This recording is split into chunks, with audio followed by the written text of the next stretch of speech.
Councilman Boyette. Sorry about that. I will call the meeting to order. To begin with, let me start by asking the council if there's any objection to amending our agenda and adding to an item 1, which would become item 1 at the request of Councilman Pittman for council discussion regarding a letter. Correct.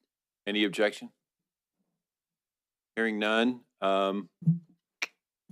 we should probably start with public comment on all items. Is that okay, Councilman Pittman?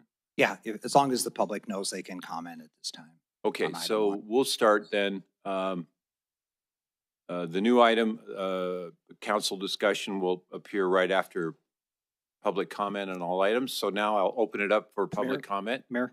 Yes. Can the public know what that item is involving so they have the opportunity to speak during this public comment? Great idea. Thank you. Councilman Pittman, you want to give us a brief overview? Yep. Thank you, Mayor and Council. This is just a letter of support for the County Water District in the Heights for a second connection. All right. Thank you. So now I'll open it up to public comment.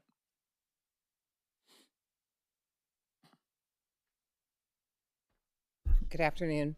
My name is Pam Ellis. I live in the Heights and I'm a member of the Heights Water Board. I'm not the chair of the Heights Water Board, so I don't speak for the board, I speak for myself. But I'm here to say thank you to the city for all the work, for all the effort that we've had on behalf of the second connection. And I'd like to explain to you what that is. Right now, all of the water that comes to the 15,000 residents, or about 6,000 hookups, comes through 1 meter. And we've had a problem according to our PER, for 20 years with water pressure west of Maine up in the northwest corner. There's been multiple efforts to mitigate that. The last effort was made a couple years ago. It was quite expensive, and we were told that it was good for 2 years. Because there's been a committee working with representatives from the Public Works, that committee asked Public Works, do you have any recommendations for what would solve that problem? And Public Works came back and said a second connection would solve that problem for 20 years. Now, there's been sort of a long history to get to this point. It's taken almost 18 months. We're now at the point where the design for the second connection is almost complete. The amount is almost ready. It's a shovel-ready project. And there's money available through the Congressional Direct Allocation Program from Senator Sheehy's office. From the standpoint of the district and the management, we're late to the game because most of the people have their applications in, but we can complete the application tomorrow as the last date. I made requests of 5 community members to provide a letter of support and had universal acceptance. So we have letters of support for the CDS proposal from Mark Morris of City Council, or of County Commissioner, from Assistant Fire Chief Kevin Bentz, because Matt Hoppel is on vacation, from Dr. Garcia, and from several businesses. So I just want to, the other thing is, Public Works has not only assisted with the idea to have a second connection, twice they've come to us with comments that the design for the second connection is not ideal and has made significant upgrades to the quality. So we are totally in debt to Louis Engels and Debbie Melling for all of their support. And we're here to ask that the council representatives who represent the Heights also support it. Thank you.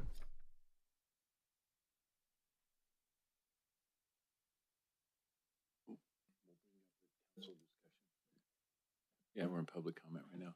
Any other public comment? All right, I'll close this part of the meeting on public comment, and I guess I'll open it up first to Councilman Pittman for his.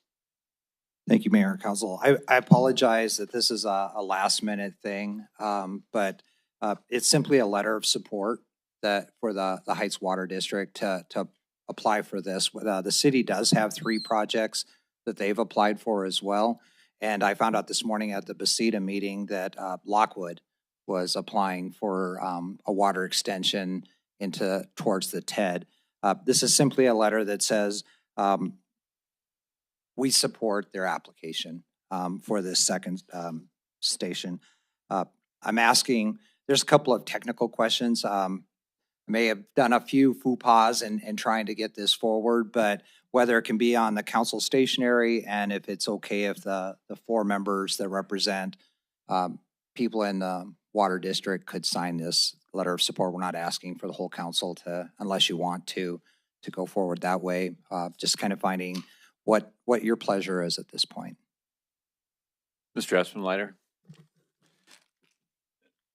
And Councilman Pittman, maybe you can answer this, or maybe Ms. Ellis can answer this. What's the cost of the project and what is the actual funding request?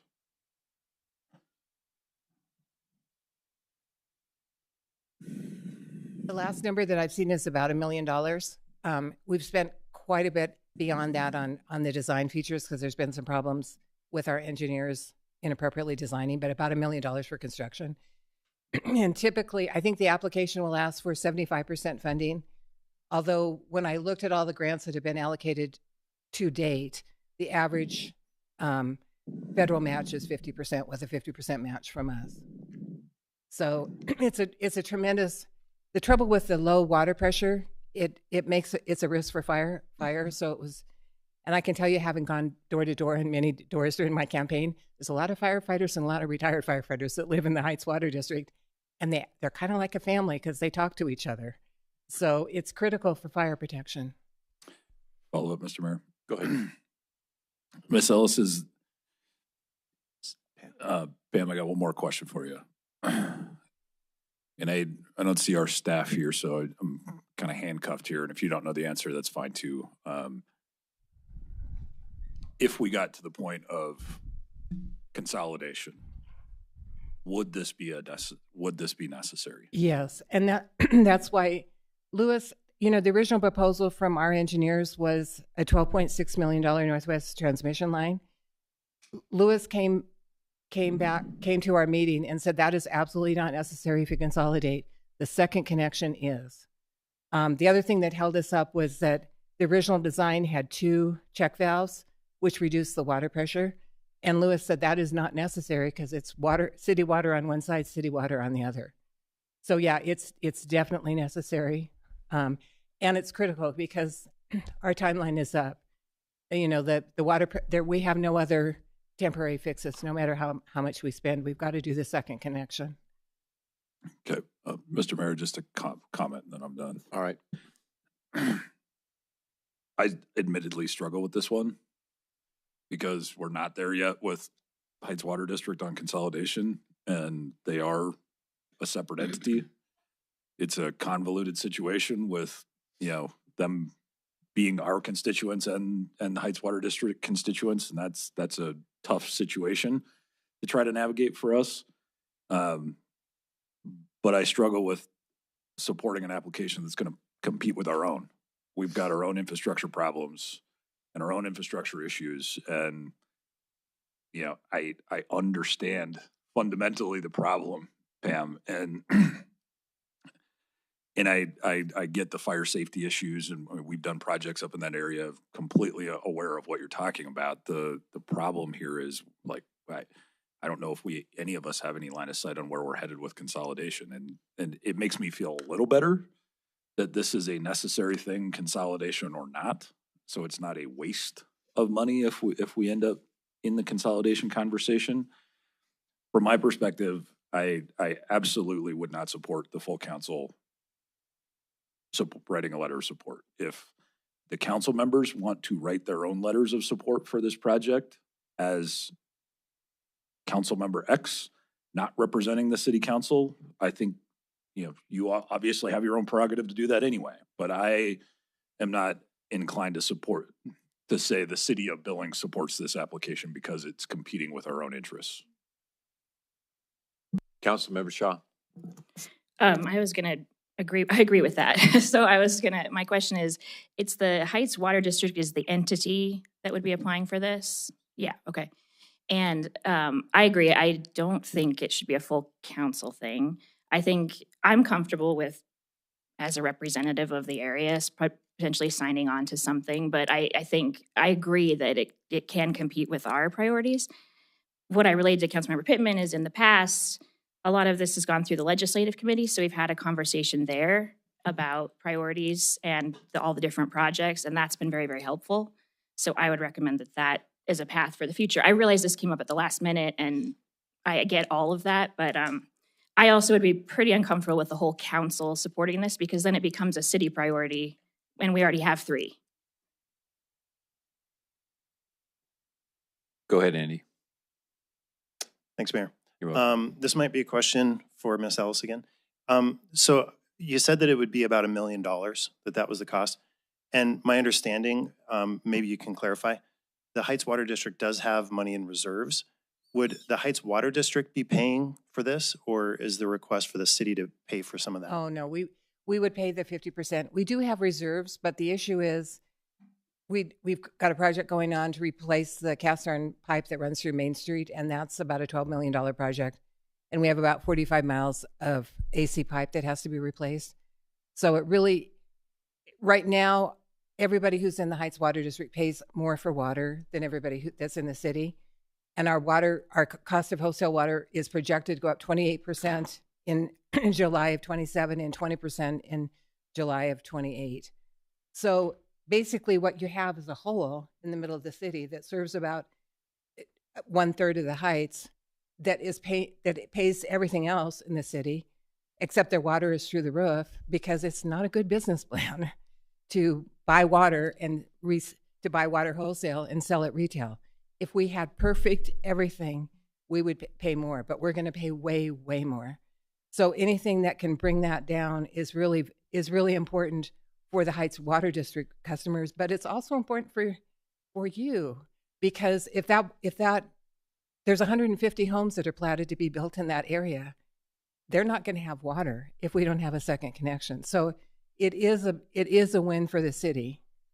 The other thing is the fact that Public Works has worked so carefully with this has been tremendously valuable because we don't have the engineering skills that Public Works does, and they have been just wonderful at saying, we're helping you because you're city residents.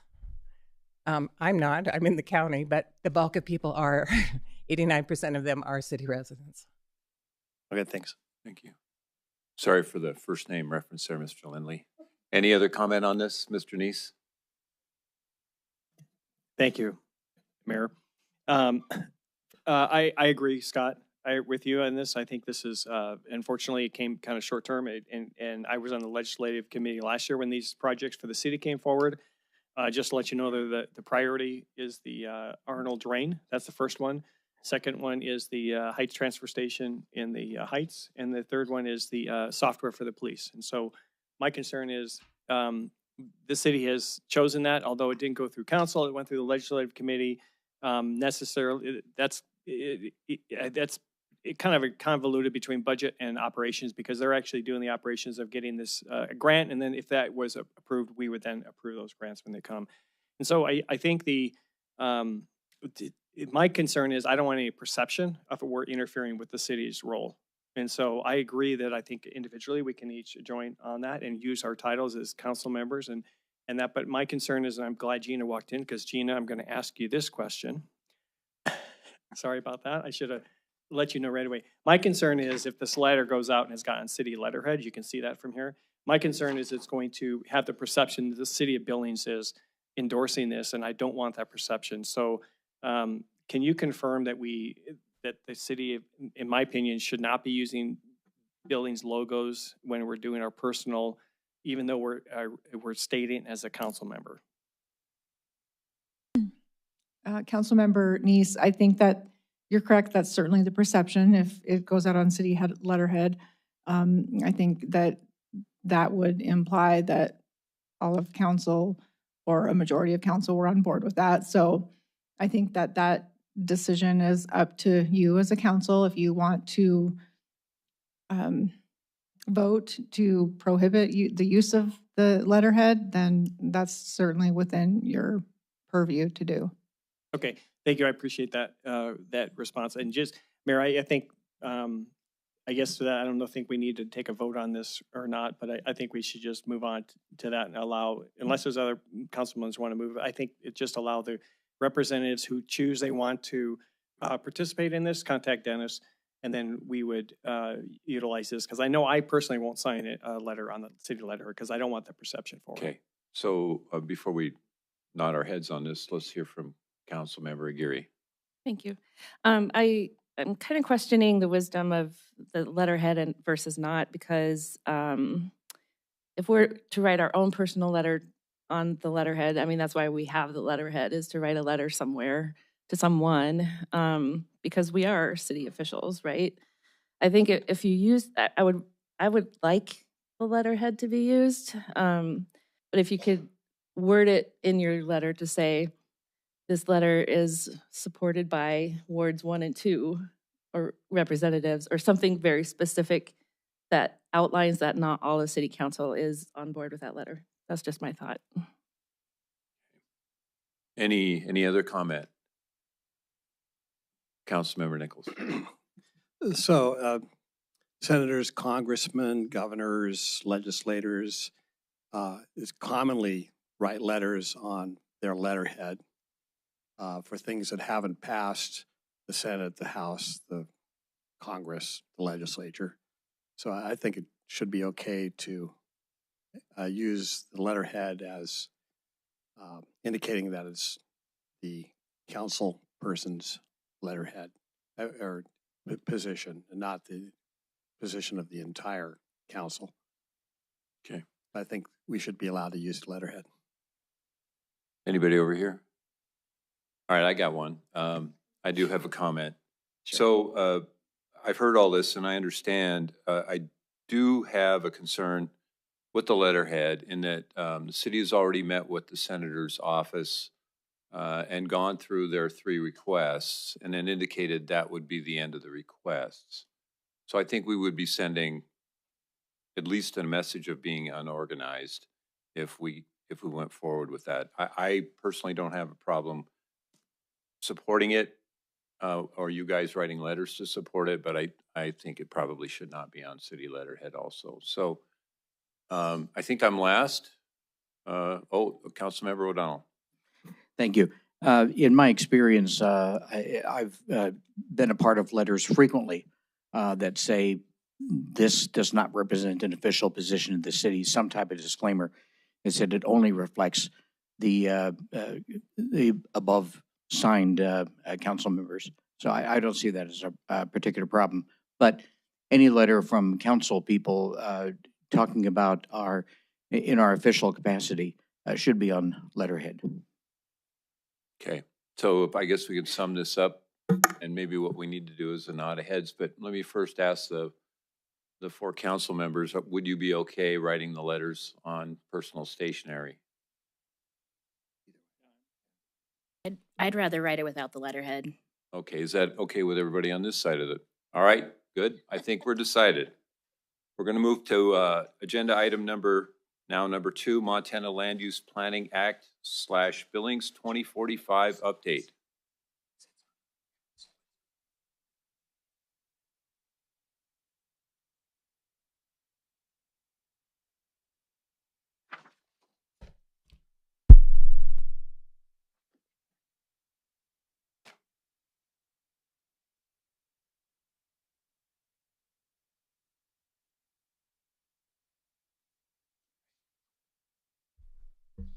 All right. Good afternoon, Mayor and Council. Thank you for meeting with us today to talk about the Montana Land Use Planning Act.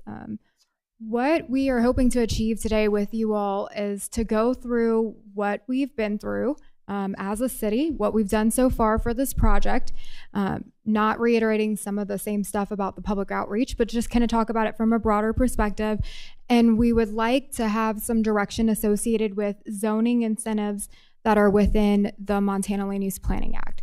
So with that being said, I'll continue here. The Planning Act was passed in May of 2023 as part of the legislative session, giving us until May 17th, 2026 to comply. So what this does is it requires communities to readopt with the amended portion associated with administrative review of land use applications, the zoning code, and readopt our map for zoning as well. What that means is we're not changing designations of parcels within the city. We just simply have to readopt it under the new state code that we will be operating under as a city. So that's the first item. Then as a city, we also have to do the same thing with our subdivision regulations. So taking that, slightly amending it to allow the procedure for somebody submitting to clearly define the administrative review of a subdivision, but then readopting it under the 7625, which is the Montana Land Use Planning Act code. We also need to adopt a future land use map, and that future land use map will be separate than our zoning map, and it will have designations for parcels. We plan to share that here in the coming weeks. We're looking at getting it from our consultants and rolling it out to you as soon as possible. But those designations for parcels will be used to give the community clear guidance on what will happen on those parcels. And it's intended to reflect the public input we've gotten so far. And then as well as give staff clear guidance on how to review applications that come in on those parcels. So that's how the map is used, and that is also going to be part of the plan. So those three items all updating by May 17th, 2026. We realize this is a short time frame. I'm not going to say that everything went according to plan, but we want to continue to have as open and honest of conversations as we can to make this as successful for the community, and realizing that we do have to hit that date, but that never, whenever anything is adopted, is it perfect. When we went through Recode, we had to go in and we've had to make several rounds of amendments, and understanding that we will continue to work with the council, the community, to get this right and to get it to a spot that we're all happy. But we do have to have something in place May 17th. So the act calls for us to look at, in this plan, housing and how we can provide a variety of housing types throughout the city, and address what we will have as identified growth over the next 20 years for the city. And I will show you what that number is here on the next slide. We will also look at impacts on local services and facilities, economic development within the city, and we have to be able to address natural resources, environment, and hazards throughout the city as well. And then the last bullet just re-emphasizes that this is moving towards the administrative review that is required now by state law for application types. And I'm going to continue to pause. This is supposed to be an interactive conversation. If you have questions at any given point, please stop us, because we want to be able to address them as quickly as we can and get everyone on the same page. Mayor? So, oh, go ahead. Thank you. Thank you, Mayor. Can you go back a slide, please? So I just want to clarify, when you say the 1, 2, 3, 4th bullet down, it requires communities to adopt a future land use map for future zoning applications. I think we as a body need to understand what that means. Is the intent of the legislator is to allow the ability for zone changes to happen without council involvement. So the builder would go into your planning department and would say, listen, this is an N2 zoning, but you know what, I want to put N1 in. And the staff member, it wouldn't go past the staff member, it would go, the staff member who's looking at that plan would say, yes, that's good, we'll change the zone. And then the city staff would then submit something to change the zone from N2 to N1 without involvement of the city council. I think there's a 15-day waiting period in there for that change, but I don't believe it requires any posting of notices to the property or anything like that. And you can correct me if I'm wrong on that, but I just want to make sure that we understand when we're adopting the map, we're actually adopting the ability for staff to make zone changes and not the council, which isn't always a bad thing, but I just wanted to make sure that's what that means, that statement means. So yes, you are correct. Those future land use designations, let's say the parcel is within the city, it wouldn't change the current zoning that is on the parcel. The future land use designation just provides guidance to staff to follow that guidance and change the developer's zoning if it complies with the map and the plan, and there hasn't been extraneous impacts that were outside of what was identified in the plan, and we would do that. So this is the process under the Montana Land Use Planning Act. I've shown this slide to you all before. So essentially an applicant would come in, they would submit If it aligns with the land use plan and map, the administrator makes an initial determination. We then send a notice to adjacent property owners. The public has 15 business days to comment on that application and bring to light anything that might be an extenuating circumstance, something that hasn't been identified or a high impact that we haven't seen. Then we reevaluate, and if the proposal meets the land use plan, we would then administratively approve it.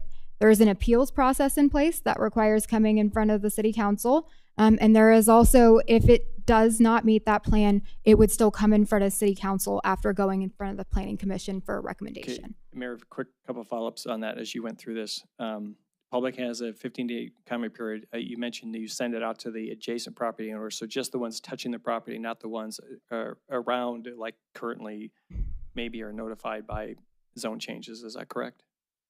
I don't want to dig myself into a hole. Can we circle back and we will review the state law and clarify it? Okay, so that's another important difference that we have to understand when they say there's public notice. The other thing you mentioned is there is a appeal process, but the appeal process is not for residents, but it's for developers only if the staff member decides to deny it. Is that correct? The appeal process outlined in state law says any aggrieved party. So that could mean a resident so it could as well. be the residents who maybe talk to the staff member and say, hey, I don't agree with this. Then they can actually file the appeal to have it come to council at that time. That is correct. That's very helpful. Thank you. So just to clarify that, because if that's the case and any neighbor can appeal this, we're going to be right back to where we are today. And everything is going to go through the same freaking process that it currently goes through because nobody ever agrees with these land use policies wholesale. So my question is that appeal process from a neighboring development, does that need a threat? Does that have a threshold in which, similar to what we have for a formal protest or something like that? Is that process outlined, or is that a process we can create as a part of this implementation? You don't have to have an answer today, but that's something we need to understand, because otherwise, if one neighbor can do it, we might as well throw the whole damn thing out and just stay with what we're doing, because it'll never work. Yeah, we can certainly navigate that with legal and have a conversation and bring it back to on Monday for further conversation with council. Point of order. Could we ask speakers to position themselves more closely to the microphone so we can all hear better? I think that would be a reasonable request. Let's do that. Is this better? Okay. All right, so circling back to the timeline. So what I've done here is I've outlined all the steps that planning has taken regarding this process so far. So when the act was adopted in May of 2023, we went under contract for the West Billings plan in November of 2023. I have been pretty candid about the fact that we wish that plan was further along. The intention of that plan was to be in front of you to make that conversation regarding future land use designations kind of take a big chunk out of the city, and have those areas already figured out and have discussions have already happened. Unfortunately, it has not. But that being said, we will have it still be implemented and still have it used as a neighborhood plan, which can contribute to Billings 2045, which is the overarching plan. And the same thing with the Heights. So the Heights went under contract in April of 2024. They have been kind of holding back, waiting for the West End plan to go first just because it was under contract. But we are hoping to have those out in front of the public all at the same time in April. So you'll see later further down, Community Planning Week 2 is scheduled for April 6th through 8th. Please look forward to my many bombardments of my attempts at being good at marketing. I can't promise that I'm great at it, but I will take what we learned in the first round and improve for that. So further down, we created the interim planning commission, which used existing members of boards that had experience to make recommendations to city council on this plan and all plans and regulations associated with this. So when we go through the zoning incentives, we're going to be referring to the IPC, which is the Interim Planning Commission, and they formally make recommendations to the council regarding this process.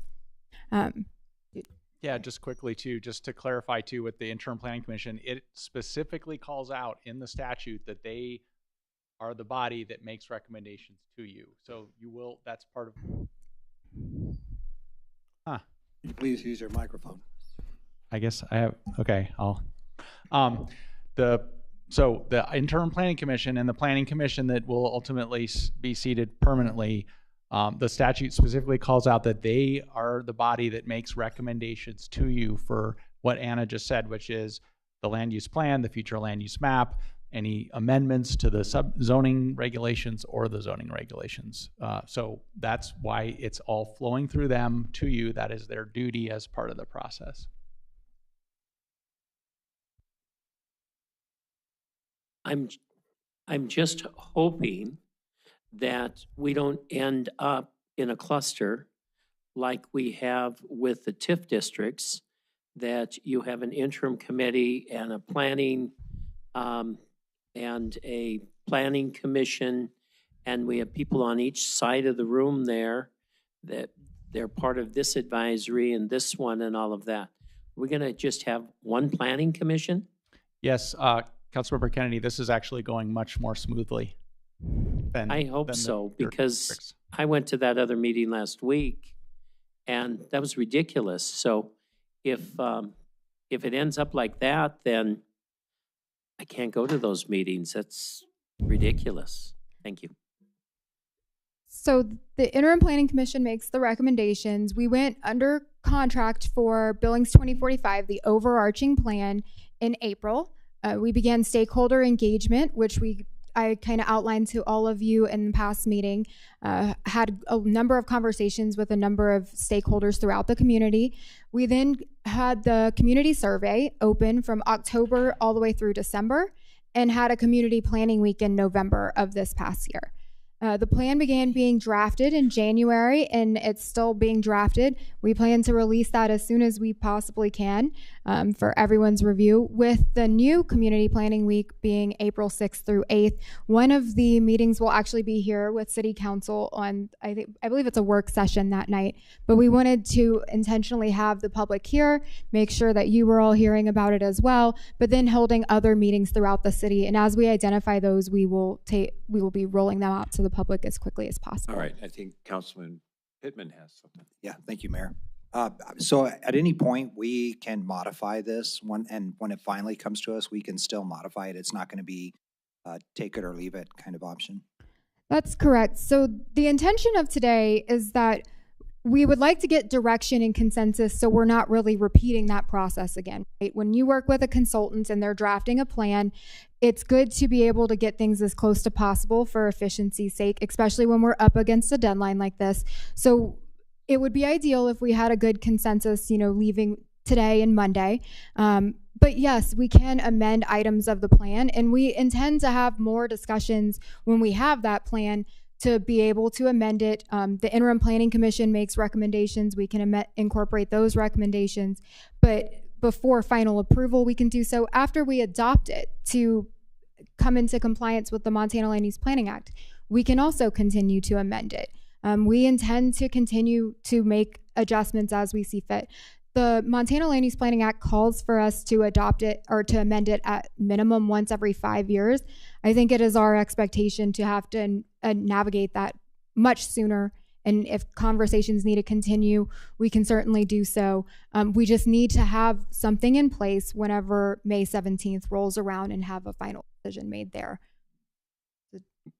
Yeah, I was just going to add that what we're trying to do and working with you, like today, as Anna said, in the next couple of meetings, is we're pulling out some really critical parts that we want to make sure and we've been doing that with the IPC, to weigh in and give direction so that we can anticipate and move those along, so that we don't get to the last of the last meeting and then you say, oh yeah, we want to redo all this. Like we need to know some really critical things, because those are the parts of this. There's going to be a lot of background and a lot of material in the land use plan that's going to be very important, but it's not a critical decision point. And that's what we're trying to drill to with you all today and in the next couple meetings. So just to clarify that. So where you see on the screen in May of 2026 creation of the Planning Commission, that's to create a body that will make recommendations in that appeal process or in situations where a zone change request or a subdivision doesn't align with the plan. So they formally would exist in the same capacity that, say, the planning board does right now or the zoning commission does right now to make those recommendations to council to make a final decision. They would not take the place. The interim planning commission is set up per the resolution or ordinance that was adopted to dissolve at the end of this process right now. So we do have to create the permanent commission in order to comply with the act as well. So that's why you see that as a separate breakout. It will not be two separate boards, just one simply taking the place of the other as we go into that act. And then ongoing, I wanted to make sure that I continue to emphasize we understand that amendments will have to be made. The expectation of hitting the date so that we have something in place that we can follow should we receive an application is important and it's required. But we understand that conversations will continue to have to happen and that we will continue to navigate that. So the Montana Land Use Planning Act calls... Before you go on. Sure. Mayor, go ahead. So I'm getting the impression this will end up with a document but it's kind of a living document that can be changed without a constitutional amendment or something like that. So in order to change the document, it's done the same way that you would if you were going to, say, initiate amendments to the zoning code or the subdivision regulations. It's simply that a majority of council votes, a motion's made, the majority of council votes, and then the process begins and we go through the process of updating the document. And we can either pinpoint updates associated with it or we can do an entire update associated with it. It really just depends on what is the direction from council at that point. And does this zoning commission have to be a separate body from the city council, or could the city council serve as the zoning commission? I'll defer to legal, but it is defined as a separate body. Whether council members can serve in it or not, I will hand that over to Gina and Jessica.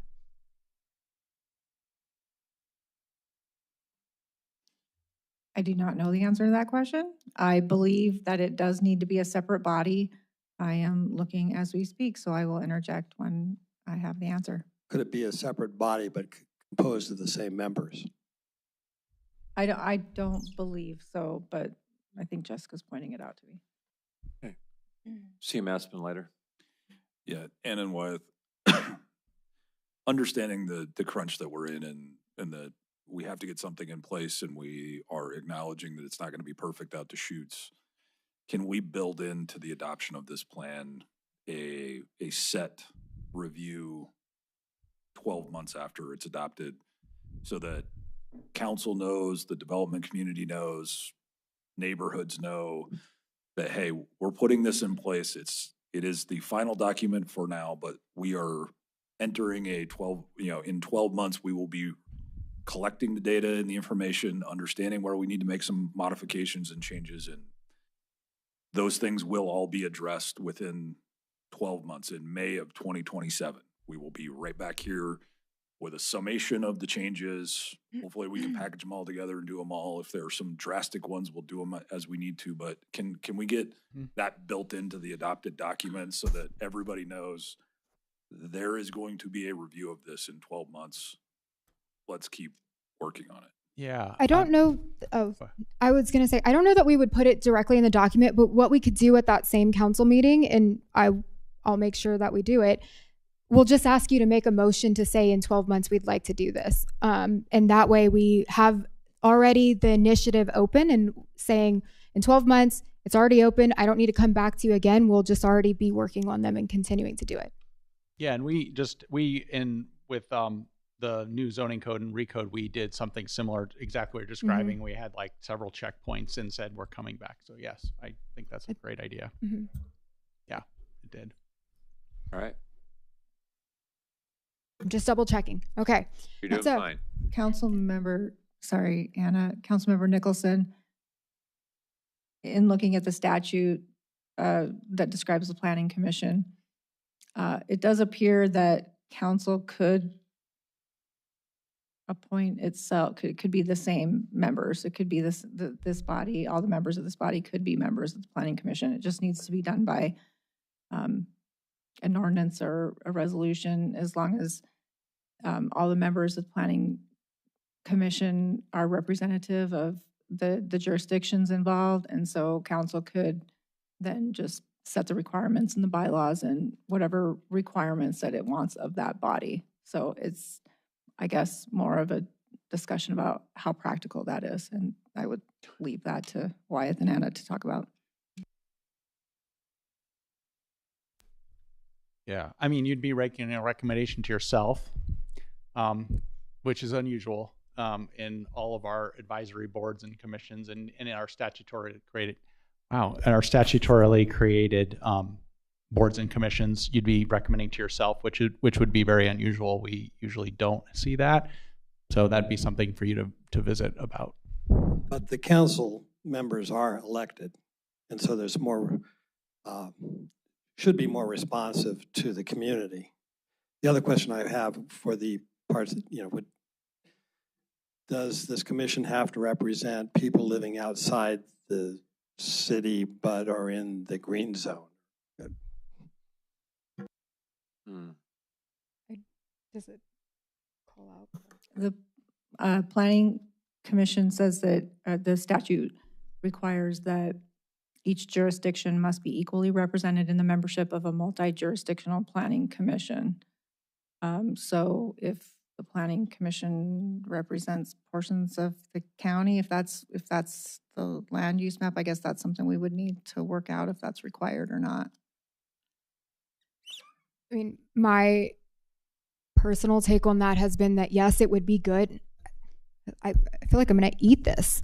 It feels like, yes, it would be good to have members that are part of the county areas that could be annexed, because this plan is designed to show growth over the next 20 years. And if we need to have equal representation, typically what we do on, say, the planning board itself that makes recommendations on subdivisions to you is we have a representative from each ward, and then we also have 4 or 5 different county wards that we've created. They're not actually aligned with the commissioners' districts, but we try to distribute it, and then we try to fill every seat according to where that person lives. So we could do something similar for the Planning Commission as well.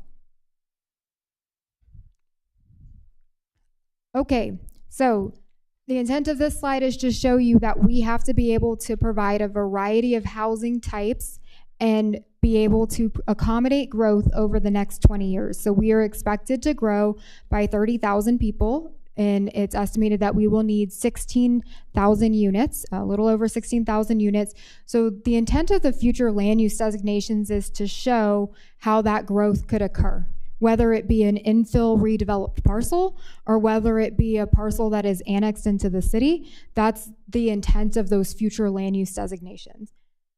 So I made this to try to emphasize the difference between the zoning, a future land use designation, and the community vision. So community vision would be the outreach that we've been doing and ongoing outreach that we continue to have associated with this plan, and incorporating that community vision as part of the public participation plan that we adopted as a city. We've been following that, trying to do outreach the best that we can and get as many people involved as we can.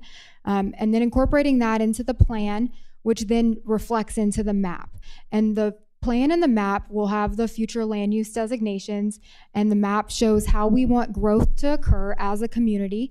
And then what that does is it gives a guide to the community of what to expect. So this is what you can expect here. This would be the maximum density that you might have there, or the type of zoning that you might have there, or this range of options that are available. It provides that predictability associated with growth, and then it also provides predictability for developers as well. So it's a twofold item, but the driving factor is the community vision for how we want to grow as the city of Billings. Then the future land use map with the designations is separate than what zoning is. So we will adopt recode again under this new act. It just has to live under 7625. It's really fun the way that state statutes are written, but we have to adopt it again, and zoning will continue to occur. We're not changing zoning on existing parcels within the city. They will continue to be zoned the exact same way. We'll continue to use designations in a very similar fashion, other than what we change associated with the incentives that we're going to discuss next. But zoning is exactly how the land will be built and how the property will be built. So setbacks, your height limits, and those types of items are within zoning, whereas the future land use map is more of our grand, bigger picture. I want to make sure that no one has any questions about the delineation of those two items. Sure. And if you do, we can always circle back, but. Anna, thank you. This helps a little bit, but I think one of the things I maybe take issue with is under the land use designation map, the statement of held to accommodate growth, but does not rezone existing parcels. Well, technically that's correct. In the process, it's very misleading because in essence, the plan gives the staff the ability to change zoning. And so while the map itself doesn't change zoning, because the plan is to have multiple zoning categories with over a particular property, the staff can actually change the zoning. Do I understand that correctly? Well, I guess I'd like to clarify, when you say staff can change zoning, you mean with an application coming in? An application comes in and the staff can then change the zoning. Yes, that the entire intent of the act is to move the rezoning process into an administrative review. So right. So that's what I'm saying is I think when you state that it does not change zoning, it's a little misleading because what this map does is it allows the staff to change zoning for an applicant. And I think if you added that to it, I think people would understand better that it's not just, it actually can change zoning in the process. The map is kind of, we are going to pre-decide what the staff can change the zoning to. And so it is, in a sense, we are allowing zone change outside of the council, but with staff and applicant coming to request. Yeah, and I guess you just said it there at the end, the council is allowing staff to change the zoning with the map because you are deciding. The future land use map is what we're using. It's like when we ask for council direction, that's what that is. So that's the narrow window for each category to say, okay, yep, that's what the map says. So staff goes in and says, okay, that's within that category. So I just want to be clear because it's not, and I think part of what we've been trying to do is be clear about the current zoning is the zoning. It stays the way it is. That's not what the map is, but you're right. If I come in an area and I make application and I meet, there's 3 or 4 zoning choices and I choose one of those and it's right, one of the ones that's on the map that you approved, then we can administratively approve it. Thank you. I appreciate you clarifying that. That's actually what I've been trying to express, the fact that it's very, very important that as council, we decide now and the public get involved in now, because your land is going to have multiple choices of zoning options that can be changed by an applicant with staff approval, because we are looking at this, why it's important. So it's so important to look at this map now to make those choices, options for the staff to choose. Thank you. All right, Mr. Pittman. So does that mean that since you're not rezoning individual places, that they become non-compliant if they're not consistent with that? Or are you trying to, because that we have, so it's not, you have one parcel that isn't in compliance, and then that becomes a problem, because then if something happens to that property, they can't rebuild because it's no longer within that zoning color. So no, nonconformity is part of zoning. So the zoning that exists on that parcel would continue to be exactly what the zoning is. If it conforms right now with, say, N1, the parcel in the future will continue to comply with N1 because we plan to readopt zoning. The difference being is, just as Councilmember Neese outlined, that future land use designations, they're 2 separate maps. And so when I like to think about it like a 3-layered piece of like pie. You've got your base layer, which is your community vision. You have your zoning, which is the actual regulation of how the property is built, which would then determine the nonconformity. And then you have your future land use designation, which is what the property could become if it were going to request it. So if somebody were going to request that they rezone it or that they change the zoning, it's intended to provide the community clear guidance of what we've wanted and the staff clear guidance of what the council has decided for that parcel. Mr. Lindley? Thank you, Mayor. This might be a question for Gina. So when council's making decisions on zoning, we're operating in a quasi-judicial manner, correct? When staff is making these decisions, according to, like, let's say somebody submits an application and there's 3 potential zoning options for that parcel, is staff then acting in a quasi-judicial manner when they make that decision? Well, if the land use map and the designations have already been decided, it then becomes administrative, and I don't believe that they would simply be applying the requirements that have already been determined. Okay. And I mean, I guess the reason why I'm kind of asking that, zoning should be quasi-judicial. I mean, it is, not should be, it is. But when it's obviously a very emotional thing as well. So when it comes here and we're all hearing it, we're being asked to consider things that, you know, somebody might submit an application and it perfectly aligns with what we're supposed to allow. But then people are, maybe they just personally don't agree with whatever the landowner wants to do on it. So anyway, even in the future, if somebody puts it through the appeals process, which goes to the zoning commission board, and then if it got, appealed again, which would come back to us, is my understanding, the zoning commission as well as the council needs to continue operating in the quasi-judicial manner. If it follows the requirements of the map that we all approve, I mean, this should be about a 10-second conversation. Obviously, after a lot of public comment, I'm sure. But, in theory, that's how this is supposed to work, correct? That's correct. Okay. Councilmember. CM O'Donnell? Thank you. So, excuse me if my question is a little bit ill-informed. So right now we're considering the sale of surplus parkland, okay, or city land. When does that get rezoned? Because right now it's P1 or park right now. So is it before it goes on the market, after go on the market? Does it get rezoned by staff? What's the process there? Councilmember O'Donnell and Mayor and Council, I will defer that back to you because you're going to be the ones deciding what you're going to do with those properties and whether you as the city are going to rezone them before you sell them. So that has nothing to do with this at all. That will be a decision when you do your property disposition. So we have that option of rezoning before it is put on the market. Okay, yeah, Correct. That's all I wanted to know. Thank you. All right, you're on. Okay, so these are within the act, there is a requirement for us to choose at least 5 of 14 of the incentives that are associated with zoning and to encourage development of housing. So we all are aware of the housing shortage or housing pricing increasing. The intent of the legislature is that this community plan will provide predictable growth and have a good vision for the community, but also be able to address housing and how to incentivize housing. So what we wanted to do was quickly give you a brief overview of all 14 of the criteria, just so everyone is on the same page and just quickly reminded, and then go through and make sure that we're on the same page about ones that are existing within the code or should be implemented, and then ones that we want to discuss.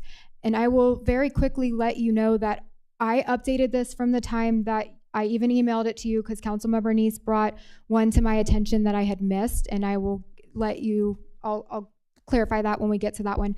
But the reason that A is blue is because I have heard that we would like to discuss that one. So I have left it as an item to be discussed. And I just wanted to clarify why that's the only one that's blue. It's not because A is my favorite and my name starts with Anna. It's because I have heard that that wants to be discussed. So that being said, the first item is allow as a permitted use a duplex where a single unit dwelling is permitted. This was passed as part of a bill in 2023. We have been following this as a community because it is state law and therefore it is required for us to follow. When we discuss it more in depth, the catch per se here is that the application of this process is within the old portion of state law and not within the new Montana Land Use Planning Act. It just provides it as an option in the new Montana Land Use Planning Act. That being said, the Interim Planning Commission's recommendation was to continue implementing this item of incentive here.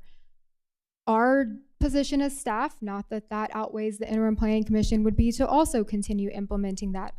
We will discuss it later on. The reason that we have felt that it would be a good item to continue to implement is every year during legislative session, we continue to see more and more bills associated with how to incentivize housing. We know that this is one that the legislatures are very passionate about. This past session, we even saw one associated with mandating that triplexes and fourplexes are allowed anywhere that a single family home is allowed. So I just want to be very cognizant if we make that decision to not implement that there is a likelihood that we will fight this again in the 2027 session. So I'll leave it there. Now, the next item is associated with incentivizing higher density housing near transit, places of employment, higher education facilities, or other appropriated population centers as determined by local government. We thought that this was a good way to essentially, for lack of a better phrase, have a return on investment. What that would mean is upzoning areas that are around existing facilities that people commonly use. So when you think about Stewart Park, the transfer center there, how there is a Met Transit station there. People can easily commute that way. People have a mass number of jobs that are there and close to a commercial corridor.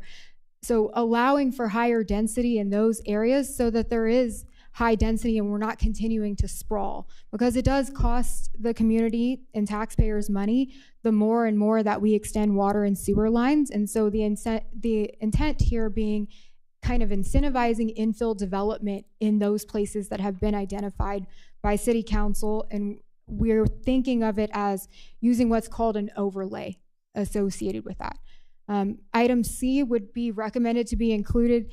This is to reduce the off-street parking for no more than one parking space per dwelling unit. This actually, there is a bill that passed that we have to comply with as a community. They did the right thing, put them in 7625 and in 76-300. So we can't get out of doing it. We have to comply with it by October. So our recommendation and interim planning commission's recommendation is to implement this. Our code right now currently indicates that the required parking space for a single unit is one space. This bill requires it to be, or I'm sorry, two spaces. This bill requires it to be one space. And if the unit is less than 1,200 square feet, then it would only be a half of a space. So we will have to comply with this eventually. It's just whether we do it in May or whether we do it in October. Go ahead, Councilman Kennedy. Question for you. This is ridiculous because most households, even if they live in a duplex, they still have two cars. If there's two people living there and there, they have two cars. So what are they going to do? Park it 5 blocks over? I mean, this is asinine. So maybe that's a piece that we put on the legislative agenda and make sure we change this, because it really takes the decision off of the council, and the legislature took it over, which is ridiculous. Mr. Mayor? This isn't a ceiling, this is a floor. So a developer could put in more spaces if they want, but they, am I correct in this? Yes. So Yes, you are correct. I don't think there'll be, it'll become an amenity of an apartment or a building that, yes, we have 2 spaces for you, and that's perfectly legal. That's the way it is now, yeah. I drive through Josephine, and I hear from the fire department, they have a tough time with their fire trucks coming there. Mm-hmm. All of the parking along the street is taken. They have one parking behind the place. You know, if you don't live out there and walk through it all the time, you don't see that. And I still think this is, you at least need at least 2 per household. Go ahead, Ken. CM Shaw, then Nice. I think we're getting off track. I don't want to get into arguing the merits of should we have 1 parking space or 2. That's really not what we're being asked to decide. we're being asked to decide, do we do this now or in October? I say do it now as part of this process. That would be my suggestion. Go ahead, Mr. Neese. Thank you, Mayor. And Ann, I'm going to ask you this because I didn't bring up the first item, number A, that you talked about. And so would you prefer us to interject what we think about now? Because I don't want to wait, till this is adopted, coming to us before. Or did you want to just explain each of the ones through and then go back through them again on the ones that we have issues with or would like to see changed? The intent was to just quickly go over all of the ones that are there so everyone's familiar with it, and then in-depth discuss what we thought would be implemented and then what we thought were items of discussion was the intent. But we can change our approach as well. Okay, so to clarify, just to make sure, so for you to go through this and maybe just ask only clarifying questions, not opinion questions or change questions for now, just so everyone understands what these things are. Okay, I think that would probably help. All right, thank you. That was the initial intent, because I just wanted to refresh everyone's memory of all 14 items that could be used to meet the 5 criteria. Okay, thank you. We have a table after this that gets back to my questions about item, actually these specific, the perfect, top okay. hot ones. All right, I'll keep mine to clarifying questions for you so we can keep moving. Thank you. All right, so the next item is eliminate impact fees for accessory dwelling units or developments that include multi-unit dwellings, or reduce the fees by 25%. The advice associated with this from the Interim Planning Commission is to navigate this whenever we go through the infill development policy. It takes a long time to get through eliminating impact fees or evaluating how we could reduce impact fees. So I think that's something that we should undertake as we are looking at that policy whenever we update that, which I believe the direction from council was to look at that after we finish this plan. So we have every intention of circling back there. Mayor. Councilman Neese, you have a clarifying question? Yeah, I do. And so when we're talking about this infill, my concern about this is we often hear about infill and then we find out we're infilling on the west end because someone built a subdivision out by the railroad tracks. And now because they're putting something just on that other side of that, that's considered quote infill. Are we going to have when we talk about infill here, are we talking about just single lots that maybe happen to be in between something not developed? We're talking about, it could be single lots, but there's some large properties also that I guess your point is great. We hear people use that as infill, that anything, as soon as you're inside the railroad tracks, you're now infill. We're talking more about larger tracts or smaller parcels that are closer in where you have all the services, not just, water, sewer, transit, easier fire, police, all those things. But it could be larger parcels. We have some very large parcels that are very close in that could be infill development. Then we would lose all of our fees on that parcel. Then where would we, and I guess the question is going to be later on, is how do we get that money to do the infrastructure needed? And that's part of why the impact fee, that's why this discussion is going to take some work. All right, thank you. For that very reason. Yeah, we will. I'm sorry. Yeah, we're going to go through the rest, and then we can question later. Okay, so this next one, E, is associated with allowing an accessory dwelling unit anywhere that a single family home is allowed. This was passed in 2023 as a bill and something that we have been doing already. Of course, covenants would still continue to apply whenever we are looking at them, as well as whenever we are going forward under the Montana Land Use Planning Act. The next one is a single room occupancy development. We allow those already. We have boarding houses allowed within the city, and there's nothing that prohibits that, and that is already an identified use within the zoning code. The next item is a triplex or fourplex where a single unit dwelling is permitted. That's something that the Interim Planning Commission recommended that we navigate with the infill policy discussion whenever we open that policy up. Eliminate minimum lot sizes or reduce the existing minimum lot size requirement. This is the one that I messed up on earlier. In conversations with legal, we've further determined that this has been already accommodated within our zone because we have lot width requirements and not lot area requirements the same way that other jurisdictions do, where they say one home per 9,000 square foot lot. We do not have that. We have a lot frontage minimum associated with building on ours. So this has been determined to have been met. Eliminating aesthetic and materials associated with bulk, floor area, and other massing requirements.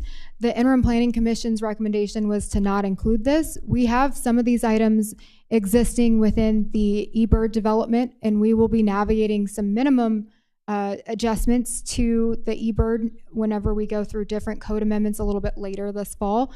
But that being said, eliminating all of them is not really the desire for that area or for the zoning code, was the decision from the interim planning commission. And provide zoning that specifically encourages tiny homes. So a tiny home right now is allowed within our code. The Appendix Q of the IRC indicates that this tiny home would be built on a permanent foundation, and that's where it would be. So we would just need to add something to our code, even though we've been allowing them, specifically encouraging it to be in compliance with that. Eliminate setback requirements or reduce existing setback requirements by 25%. We have mostly build-to zones within our zoning code. Our side setbacks and our rear setbacks is something that the interim planning commission felt that we did not need to implement. When we reduce something that's already pretty small as is, it just increases the cost of building because you have a firewall. Of course, you could choose to navigate that if you'd want to, but the recommendation from the interim planning commission was not to implement this. Increase building heights for dwelling units by at least 25%. Recommendation from the interim planning commission is to not implement this. We see a lot of instances where you might see a home or a new structure that's built that's 4 stories high, adjacent to a single family home. And there is an allowance in that single family home's zoning district for it to be 2 stories, but it was built at a single story level. And that creates this large wall that's there. And due to that, and our desire to maybe create what's called a step back in height and add that into the code, we felt pretty strongly, and the interim planning commission agreed with us that this would be something that would not be what we want to implement. So multi-unit dwellings are mixed-use development within office, retail, or commercial has already been implemented within our existing zoning code. We also, the last one is allow multi-unit dwellings as a permitted use on all lots where triplexes or fourplexes are permitted. So essentially getting rid of your triplex, fourplex zoning and going from there. That's something the interim planning commission was still under discussions about, but as of right now, staff's recommendation would be to allow for gentle density with kind of a transition area. And this would essentially eliminate that if we did this in companion with the duplex option as well. So, okay. As a reminder, we are required to implement 5 items. Here on the screen, we see 6. There is a 7th one that I've left out of this list because it was expressed that we'd like to discuss it.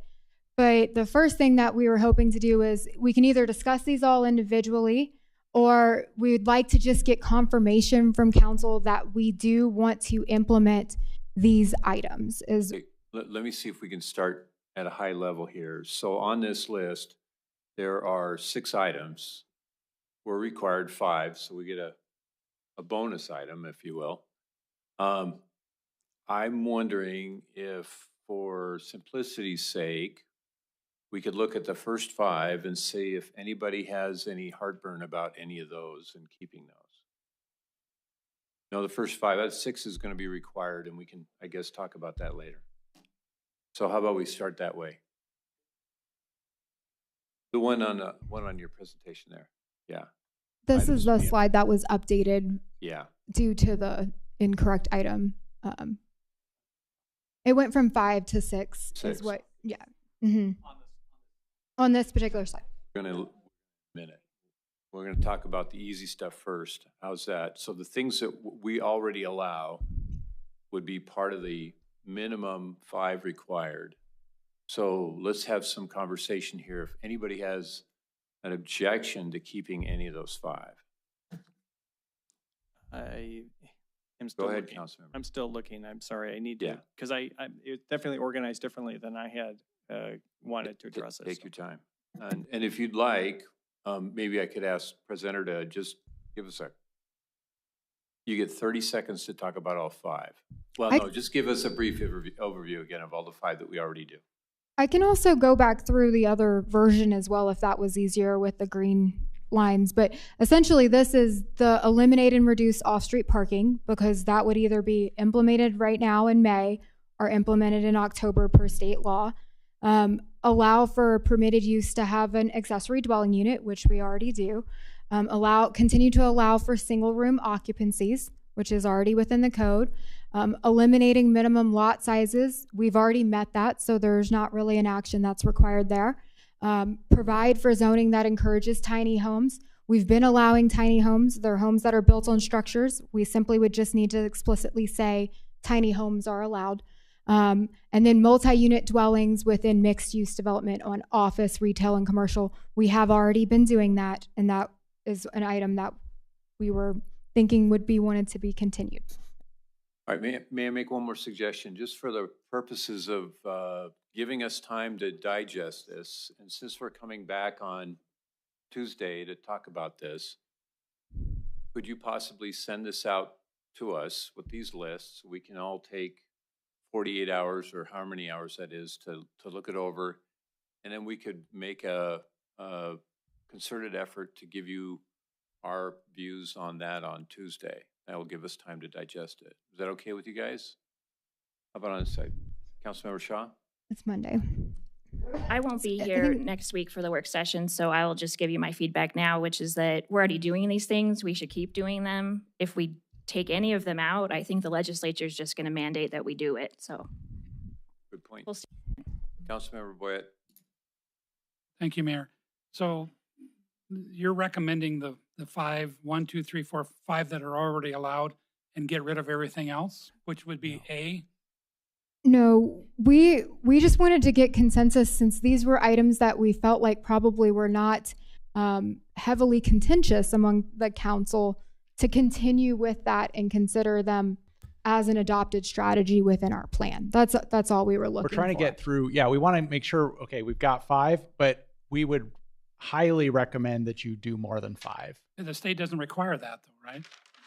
No, but we would still highly recommend that you look at more than 5. And I But they're also the ones that dreamed this up too. So that's, huh? Never mind. That was a joke. CM Neese? Thank you. I've had a chance to look at these 5 and know that I have no trouble with H, J, and M, but I have concerns, as Councilmember Kennedy expressed, with C. Not that I think if there's an option for us to, if we have an excess of over 5, then I would consider eliminating it, because the problem with the removing that and having no off-street parking is you just have to go to any large city and try to navigate around the town where they don't have any off-street parking. And it is very difficult, as was mentioned in the fire departments and stuff like that. And I do agree that the builders are going to build what it takes to sell to the individuals who are moving into the area, and they're going to like it and then enjoy it. But it does become more problematic. It does do what it does. It's going to actually increase density, which is what this whole act is about, is increasing density. And so this one I'm a little concerned about. I would go along with it if we couldn't, if we weren't at 5 already. I think we need to consider removing that one. That's my on that one. So that's my opinion of it.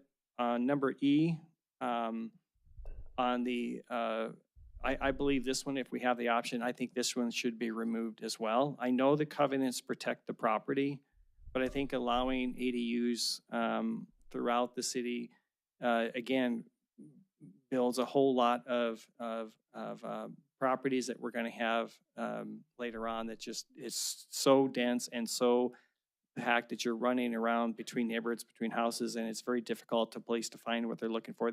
It just becomes and I'm not talking about, this isn't going to happen in the next probably 10 or 20 years, but this is when the city grows and matures and ages, when you go visit a lot of these older cities who have actually done this exact same thing.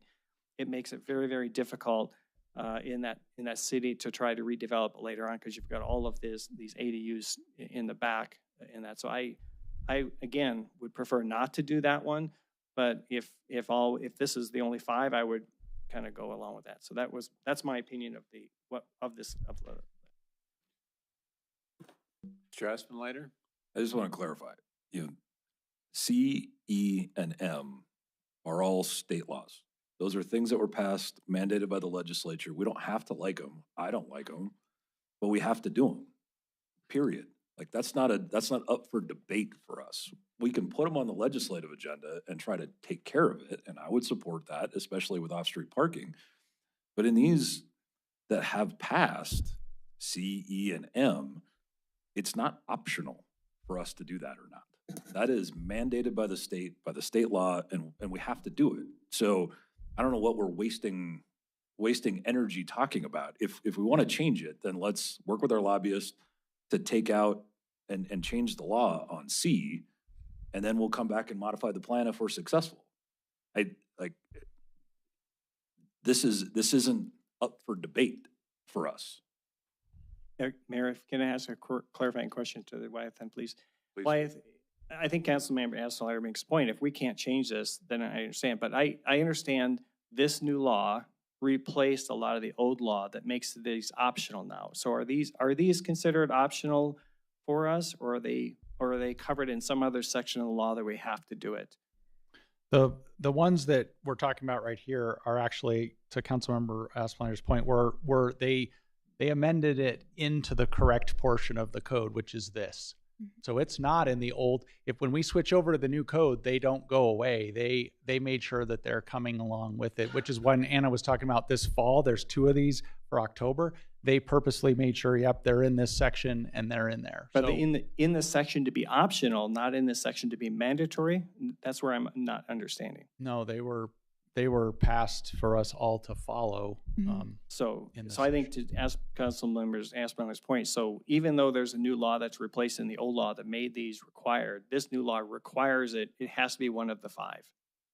Correct. It's in a different section than the incentives in section inside of Malupa's code. So yes, it is required for number C to be in the code. I will say though that E is in the same portion that A, which is the one for the single family and duplex, that one is actually still up for debate because they did not put that into, Okay, so C that's is- really helpful yeah. to know that when we are looking at these, some of these actually give us options and some from the state code says, no, you don't have an option, you have to do it. So I guess I pull back all my comments about C, but agree with Councilmember Aspenleiter that that's a legislative issue that we need to talk to the state about.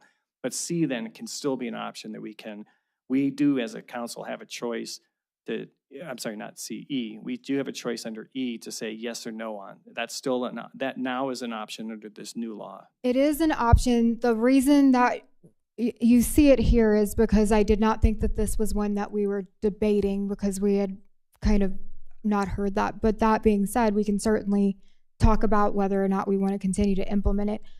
But it is one that did not get put into the 25 section. Okay, and the reason I am so opposed to including this is because during the recode process, this was a really hot, contentious item. And in that recode process, we came to what I thought was a good consensus of actually stating, okay, it can be allowed anywhere except N3 property. And is that something that can still be done and still, if we go back to what we did with recode with this, would that then be considered counting, or because we're not allowing N3 would be one we have to pull out? It would not be considered counting. And N3 designates it as a special review if we were going to go back to that. Right. And then, right. And that's where I think that's where we need to go back to. That's why I would like to see the E go back to is what we did in recode, because I think the community worked really hard to come up with a consensus on that. Mr. Kennedy? Yeah, I've got, if this were adopted and H, eliminate the minimum lot sizes or reduce the existing minimum lot required by at least 25%. If that were in law or in the codes, then I have a lot and a half where I live.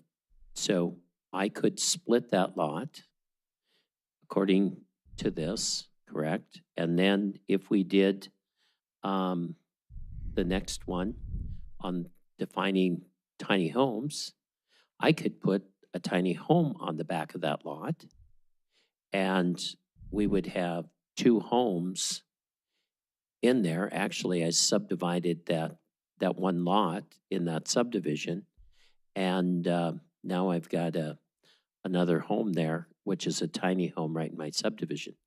So if this went through, that could happen, right? It can happen right now.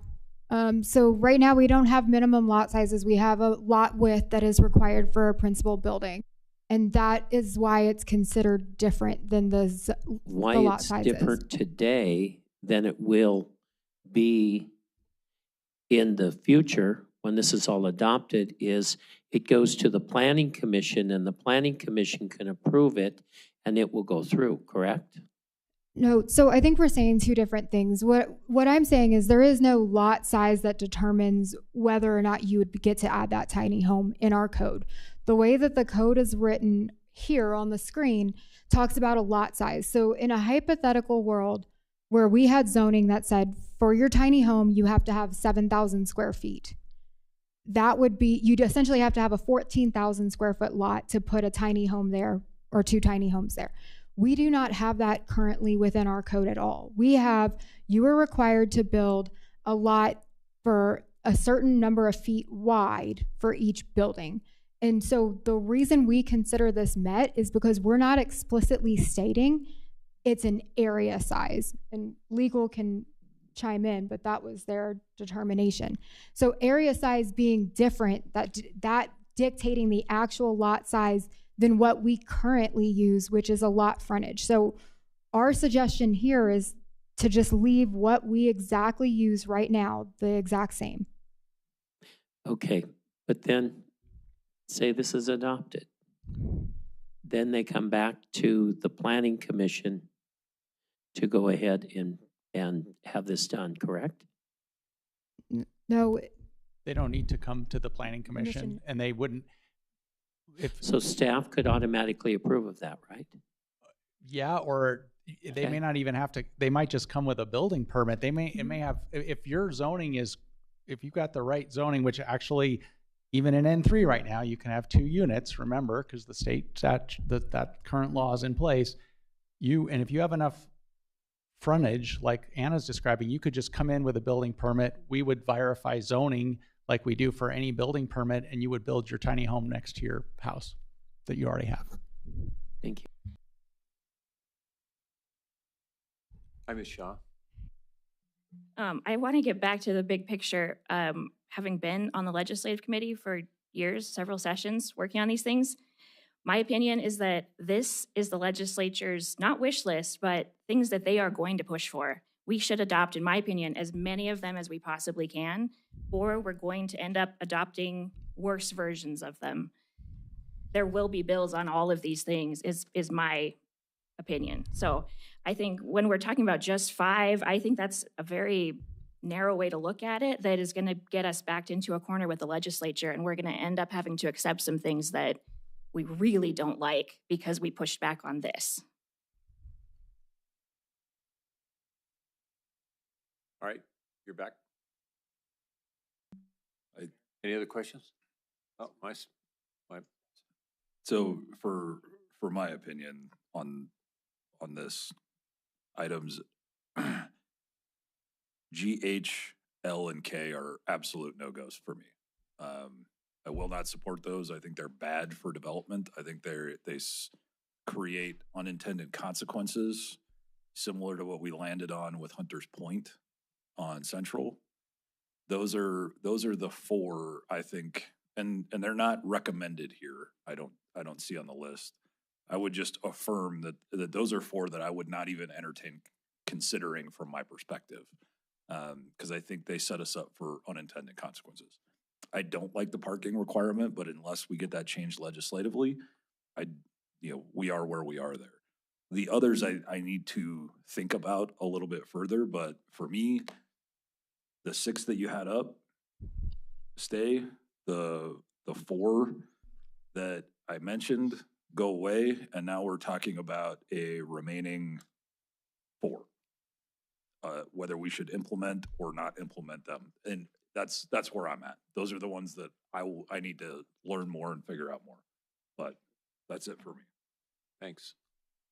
Would it be useful if we, and thank you for that clarification, would it be useful if we go back through to the beginning and we just discuss item A right now? Because I believe we still have 30 minutes left and we can get one out of the way, make a determination, and then go on to the next one so that we can just very clearly get through those. Let me throw that decision back at you. We're scheduled till 2 o'clock today. We have 2 more hours to finish this. So I'll let you budget your time as you see fit, but. To interrupt, can we just go with what Councilmember asked? Can we do a raise of hands? I agree with that. Yes, accept the 6, pull out those 4. Let's focus on the other ones. I mean, I would be fine with giving that direction right now. Anybody else object? I object. I think the idea is for when they came to us is we need to understand each one of these and give some type of opinion. So they batched these 5 or 6 together because they thought there was no objection to them. I think I expressed my one objection to now to E, as I understand C is a legislative issue.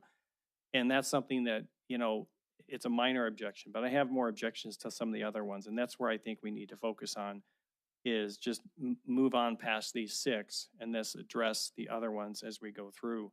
And knowing, I think it's important for us to know is, can we, is the state telling us we have to do it regardless like it was on C? Or is this something that we do have an option, even though we're doing it today, do we have an option that we can't choose not to do it because it makes better sense? Or was this already being done by us, or was it not being done when we did recode? I think because we forget the fact that the city went through a huge process of recoding, created this whole process of how to make more affordable housing for the public before the state even got the idea to come through it. We had already fixed the issue here. Now the government's coming in to change it to how they think is best. And I think our local recode process, which is a much better way. Mr. Mayor, just a process question. I mean, you're right. We try not to make motions in work sessions, but I'm willing to make a motion because I'm about ready to bash my head off. Yeah, I'm going crazy a little bit. Yeah. So point of order. If I don't always agree with you, but I always want to hear you. Could you talk closer to the mic? Yeah. Can I make a motion to do exactly what I recommended and then we vote on it? And otherwise we're going to debate the merits of this until we're all blue in the face. Is that fine? Like Gina, is that allowable in a work session? Absolutely. You're just providing some direction for staff to move forward, so that's appropriate. Go ahead, make your motion. So do I need to state the motion or is it understood that? I think I understand it, but I think you should restate it just for clarification purposes. So I'd move to move forward with the 6 recommended by staff on the first slide. And then eliminate from further discussion and consideration of implementation bullets G, H, L, and K.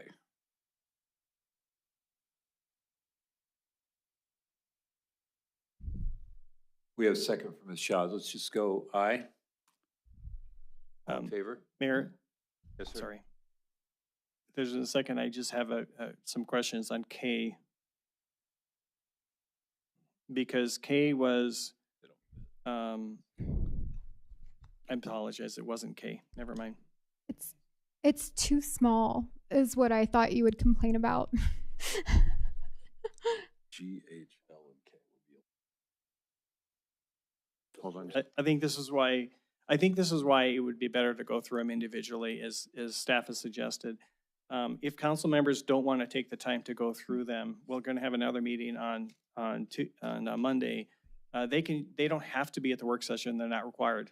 Anytime they can leave, and the rest of the council members who want to go through these can go through these. So I won't support the motion because I think it's rushing the process without a lot of council members understanding and giving those who want the opportunity to ask questions and understand where some of these are going, is inappropriate, they can make that motion on Monday if that's what they want to do. Mr. Aspenleiter, would you be willing to change your motion to just adopting the 6 and then talking about the rest? At this point, I don't care. That, Candidly, I don't that care. way we'll have a chance. And if we need to come back on Monday and talk about the other 6, we can do that. All right? Let's We're do not going that. to talk about these 6 anymore, right? I don't think so, not Thank unless we have to. I just want to point out that Point H of- is on both lists, the cut list and the approved list. Oh, well, we're gonna do the approval and then we'll talk about the rest. Okay. Okay, Point of order, though. sir. When Councilwoman said that we're not going to talk about these anymore, then that's not true. When it comes before the board and we finally adopt it, we can amend it however we want, correct? Yeah. All right, thank you. Can I chime in there though? So the intent of these sessions is to try to get us as closely as we can in the plan so that it's drafted correctly by a consultant. So if we amend it at the last minute after direction from these sessions, we may not be in compliance on May 17th, 2026, the way that we are required to by state law, which means that we will have applications coming in that staff will have no direction to approve. So I want to just be sure that when we talk about last minute amendments, and we plan to bring this back as many times as we can, but the intent of these sessions is to try to iron out as many of the kinks as we can so that the plan is as close to perfect as possible, that we can get it as a group by the time that it's getting in front of you in May for adoption. Thank you. Mayor. So, but the simple fact is, as long as we don't go below 5, we're in compliance. So 5 is the minimum. That is correct. Who's next? Maybe. Okay, Okay. So was there a oh, I thought we had consensus. So all in favor, please say aye. Opposed? Nay. Okay, there we go.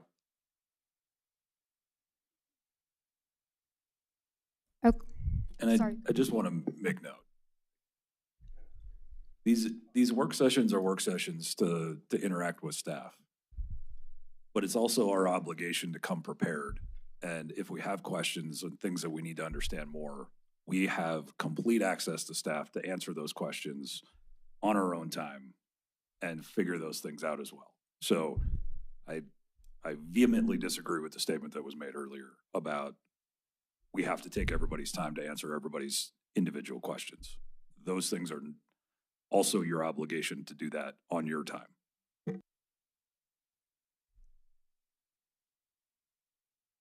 CM Lindley. Mr. Mayor. Thanks. Mr. Lenny first, and you. I just wanted to say, thank you for all the work on this. This is clearly a lot of effort.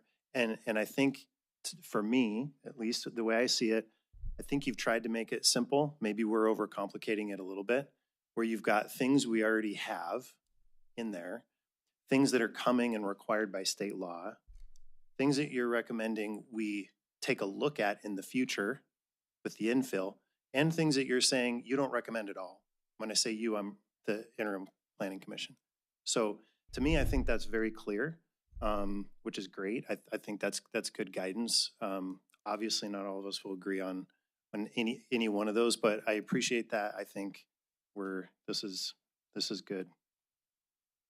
Thank you, Mr. Nicholson. I agree that council members should come prepared, but I think a thorough airing of the issues and a good discussion is important, especially for the people who are attending. I think we should take the time to do things right, and I think that means we have to take the time to discuss things, air things out. Okay, Councilmember Kennedy. Just to save on a little bit of time, so you can really have time to do more discussion on next Tuesday, I would recommend we go ahead and take G, H, L, and K off the table so we can just discuss the last 4. One thing I would say is that, okay, is it H is one that we've already met, and that's part of the 6. So I think I just want to clarify, we don't have minimum lot sizes. We just have a lot frontage. Everyone's agreeing there that we don't want to change the way that that's written in the code, correct? Okay. Mayor, I would suggest that we start at A and work down for the rest Yeah, of the time we have here. Let's start at the top, work your way down. You can skip the 6 that we've already said okay, and then we can, all right, just for purposes of order. Okay. And also to share, we have other items that we can discuss. Monday won't go to waste. We have an economic impact analysis that's part of this plan that we would like to have in front of you so that you can be familiar with that and be presented with that information as well. So if we do get through these items, there are other items that we have. So A, we'll talk about allowing for a permitted use, at least a duplex where a single unit dwelling is permitted. We have been implementing this as a community because it is a state law under the current section of state law that we are operating under. Under the Montana Land Use Planning Act, they listed this as an option, not a requirement. So this could be one that we do not follow. The recommendation from the Interim Planning Commission is to continue implementing this because the way that the legislature has seen it and the way that they've continued to act has been that we want to incentivize housing and create more affordable housing or attainable housing for people to have within the community. That being said, take it away. So this is already required through 2023 SB 323, correct?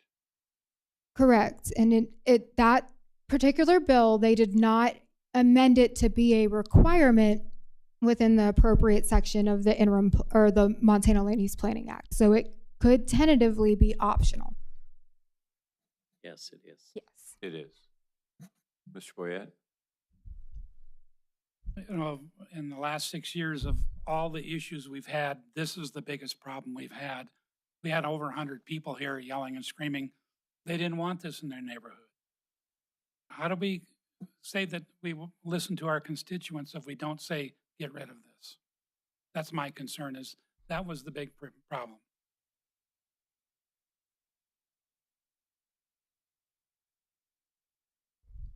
Mr. Neese? Thank you, Mayor.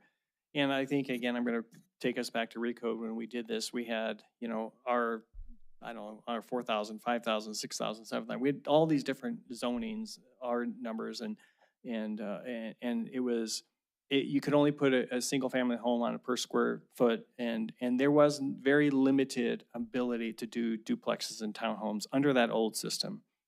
But what we did in RECODE is actually allow that. And if N2 under the RECODE, not this law, allowed for dual homes. Is that correct? That is correct. So out of all of our zoning that we have, all the different zonings from NX to N3, the only one that was allowed, only could have single family home, was the N3 zoning.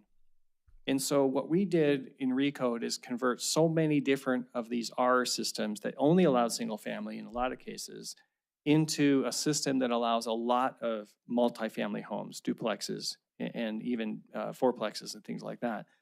And so when the state made that change, it really forced the N3, and that's why we made the change. So that's where we're at today, is because the state made in 23, we had to change to N3 now allowed twin homes. For us to change it back to RECODE is a very simple process to just remove the ability for doing two homes on a single family lot in the N3 own. So really the change that we're saying, if we don't follow this, is only changing N3, not the rest of it. There's really no other change that's going to be impacted by that. Is that correct? That is correct. Okay, so I would suggest that we, in my opinion, and if we need to make a motion, I would make a motion to direct staff to go ahead and not implement that. Go back to where we were on RECODE, where it worked very well. Is there any appetite for adopting A on the council here? To not adopting it, but to not Continuing adopt it. continuing it, not to change it, but to No. continue it. I guess my motion was, and it hadn't been second, so we won't, but my motion was to not continue with A. In other words, go back to recode, so that's not follow what we're doing today, go back to what recode. So the only change we're doing is saying N3 codes cannot have two homes on it. Okay. Councilperson Shaw. I'm going to go back to what I said before of, I think this is, to me, a really silly distinction we're making. We do this or don't do this. They're going to say Billings didn't do it. Now you have to. We're putting it in the Montana Use Planning Act law. This has been the direction of the legislature. I don't see that changing. I think we're causing problems by not adopting it, in my opinion. So I won't support the motion. I definitely think we should continue and add it as another one to our list. Mr. Lindley. Thanks, Mayor. Yeah, I think if we were to vote for this motion, that would remove that from the potential for this counting towards the 5, correct? That was the way I understood the motion. Yeah. Which I think would, for me personally, I think that's going backwards in this discussion. I understand that there's certainly, if we have a meeting where we're going to talk about duplexes, triplexes, fourplexes, of course this room is going to be full. I don't think that necessarily represents the polling of the public. So I think it's always kind of a challenging thing to just base decisions based on how many people are in this room supporting or opposing any particular thing. I think this is allowed, but if you drive around town in new developments or developments where somebody could, in theory, tear their house down and build a duplex, it's not happening. So I don't necessarily think this is a problem. And I think I'd rather that this stay and count towards the 5. Any other discussion? Mr. Nichols. I have just a question. As a accessory dwelling unit and duplex, those are two different ideas. To answer on the record, yes. So people watching online can hear us. All right, so Shanice, you want to restate what you want to do here? Yeah, I guess it would direct staff to not adopt A. So that, yeah, not adopt A. Is that, all right, so does that's that what we're make voting on. Clear for you, Yes. Anna? Yeah, okay. That's what we're voting on. If it passes, we will direct staff to not adopt A. All those in favor, please say aye. Aye. Opposed? Nay. Nay. I think it passes. No, the motion passes to remove it. Can we get a count? Can we get a count? Sure, all those in favor of Councilman Neese's point, raise your hand. Oh, so it doesn't pass. I'm glad we had come. So this, yeah. Okay, so when we do a voice vote then, Oh, I was that. all right, so it doesn't carry. And when we vote for voice then, can you lean forward into your microphone so we can hear you? It sounded to me like the A's were louder than the A's. All right, B. Excellent. We're making progress. Did.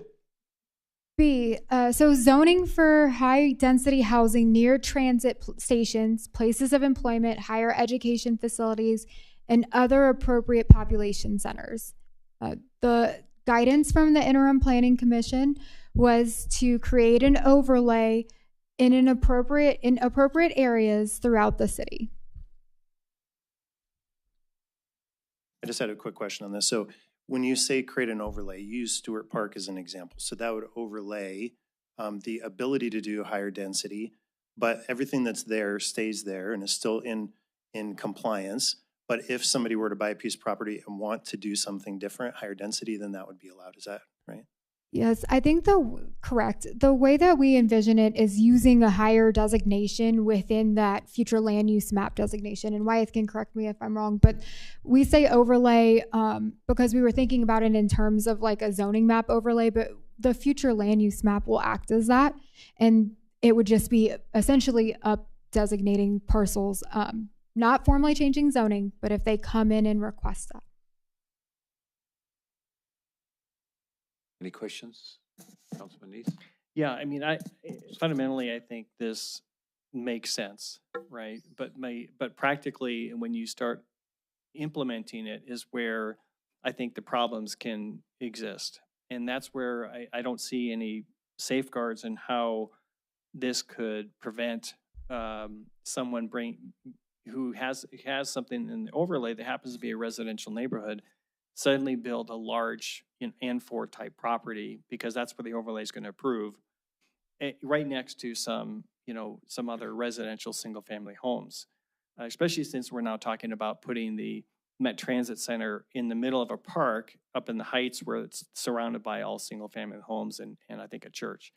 And so those are the future things that I'm concerned about, that problems that this will cause. And so I don't know if, while I agree fundamentally, if you have a transit center, you should have a lot of density there for people to access and move. I'm not so sure how practically we could protect residents from transit centers going into areas, and then suddenly the overlay map says, hey, by the way, now you can build all kinds of stuff around here, and people are having to move out to different parts of the town.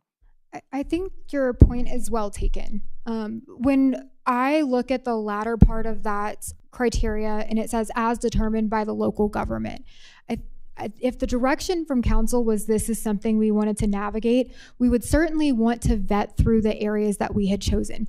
Maybe the Heights transfer station that you're referring to is not an appropriate spot, but perhaps looking at a different higher education facility that might be a better spot, or other spots throughout the community that are big crossroad centers, essentially just creating urban nodes associated with higher density areas throughout the city is the intent of it.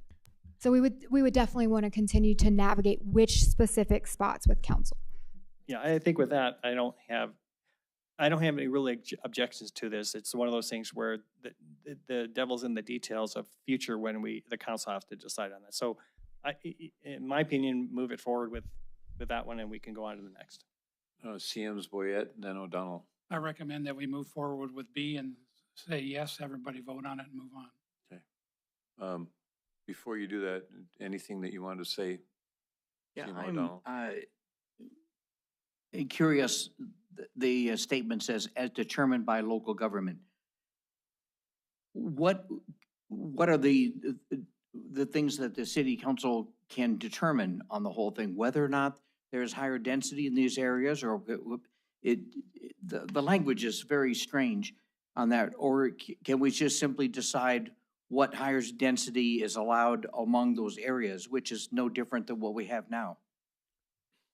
Your point's well taken. I think what the intention is here is the location itself would be determined by council what those higher density locations would be. So it's not every single higher education facility. It's the ones that are designated by the city council. It's not every single transit center. It's the ones that have been specifically chosen by city council. It's very similar to what would already be in the map. It essentially just gives us the ability to say, hey, we've ticked this housing incentive, and we are trying to look at infill development in coordination with these items. That's the way that my takeaway. Yeah, and I think what we'll do is, and we've been talking about this as early or as late as recently as this morning, would we bring back half a dozen locations and show you here's what we're talking about, here's areas we think, and that was a conversation the IPC was having as well. So it would be location specific, based on some of the input you guys have already made today. All right. Mr. Lindley, did you have something? Anybody over here? Go ahead, Mr. Piven.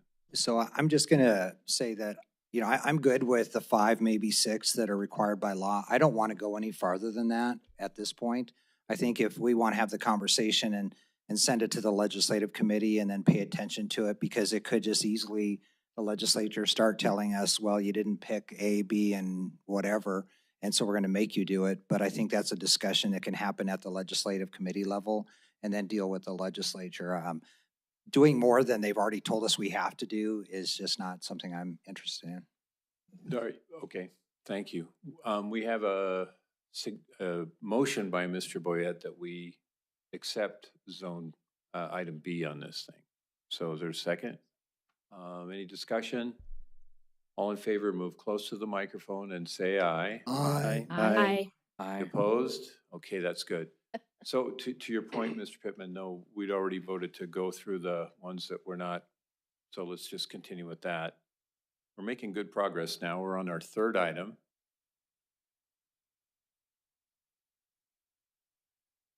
Well, the parking was already voted on. Yeah, so So we'll leave this one as the last one, and I believe we have public comment, correct, after this? yeah, we do. Okay.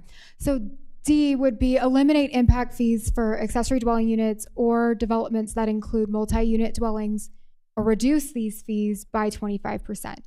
Recommendation from the Interim Planning Commission is to not implement this immediately, but to investigate this as we navigate the infill policy, which is a separate policy that we have as a city, and we would be looking into that in fall, spring of this coming season. I have a question, I guess. Sorry to go first, but would the council have the authority to define what qualifies as infill, to avoid what you were talking about earlier? Yeah, I mean, and I think if we can share out the infill policy for you again, and yeah, that can be a discussion in terms of that. I think that comes into play when you're starting to talk about the impact fee issue as well. All right, very good. Any other comment on this? Ms. Shaw? My take is all these ones that say navigate when reviewing for the infill policy, I agree with. We should do that for all of them, in my opinion. That I think they're worthy discussions, but part of that conversation. So I'm not going to make a motion, but if anyone disagrees with that, I guess speak up. Okay, Mr. Neese? Thank you, Mayor. Anna, so this is going to be a no for now. It'll come later, correct? That's really what this is saying. That's the Interim Planning Commission's recommendation, correct? But it's no, but move forward to include it later on. I think if I understand to navigate it. So still leaving that infill policy up to ultimate approval by the city council, and that would be at your discretion at that time. And I'm agreeable with that. I think what the mayor said is I don't know what the process is how the council will be involved in the infill policy, but I would hope that we are involved in it a lot during work sessions so that we can understand what's going on with that as well. Because I think that's, for us to approve this later on, I think we need to know that infill policy is going to be done well when we start giving off, give away our system development fees and stuff like that. So I'm agreeable with maybe yes later. So the infill policy, I envision it going to City Council for all discussion and approval, because that's outside of the Montana Land Use Planning Act and just a city policy. So we would need to get City Council approval. Yeah. That's how it was originally adopted. No, I understand, but more discussion involving the council in the creation of it, not coming, so here's the plan, what do you think? Go ahead and adopt it kind of situation. Oh, definitely. Thank you. Can we have a motion to advise staff then to take the IPC recommendation on D? Councilman Lindley? Member? Yeah, I would make the motion to do that not only for C, but also for G, which is the same, so that way we don't have to discuss it now. So that's the motion? I object to that and ask for separation of the two items. All right, we'll separate the two items. So D, is there a second for the motion to separate D? Okay, any discussions? All those in favor, lean forward to your microphone. And I'm sorry, Mr. Pittman. So we're voting to not go forward with it? We're voting to accept the IPC recommendation, which is to wait. All those in favor say aye. Aye. Aye. All those opposed? Okay, that takes us to the next one. And I think that might be G. That is. Allow for, as a permitted use, a triplex or fourplex where a single family home would be allowed. So that would be essentially taking our zoning right now, and that N3 zoning that Councilmember Neese was talking about earlier, that it just has single family and duplexes in, allowing a triplex and a fourplex in those zonings as well. I believe N2 as well is like that. Yes, and if I can just add to that, this was also the state legislature had a bill that didn't make it, but has been, I think it's been in 2 sessions so far. So we'll see what happens next session, but it's out there. So. Okay. Mr. Boyette? And that's not for every city. That's only for the cities that are big enough. So 5,000. Rygate doesn't do this, right? Only Billings does it then, right? In the proposed legislation, that was the way it was written. Yeah, okay. CM Shaw. I'll make a motion to accept the IPC recommendation again to navigate this as we review the infill policy in the future. Is there a second? No. Sorry, I was. Is there a second? Is there a discussion? Mr. Neese. Thank you. Actually, this is the one I agreed with Scott before he left, of taking G out of the discussion options, because even though the state legislator put that forward, it was killed in committee. It was never going to get any traction anyway. And the fact that we are doing much more than 5, I mean, we've already approved 6, and now we got 7 or 8 that we're going to be doing. We're going to be well ahead of the curve for them to try to come back and say Billings isn't doing what we're not doing. I think we need to not just approve the fact. I'll make a motion to, as Councilmember Aspenleiter said earlier, a substitute motion to direct staff to say don't move forward on G. Second. We have 3 seconds. Okay. So I think in this case, we vote on a substitute first, and then if that passes, the primary would be moot. So any discussion regarding substitute motion? Mr. Lindley. Thanks.